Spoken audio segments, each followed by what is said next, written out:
200,000 deaths because of the coronavirus all across this nation.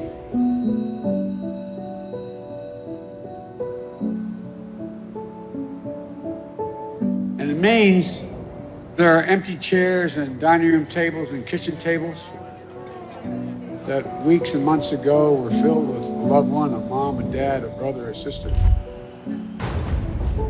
Can't let the numbers become statistics and background noise, just a blur that we see on the nightly news. 200,000 moms, dads, sons, daughters, grandparents, uncles, aunts, friends, co-workers who are no longer with us.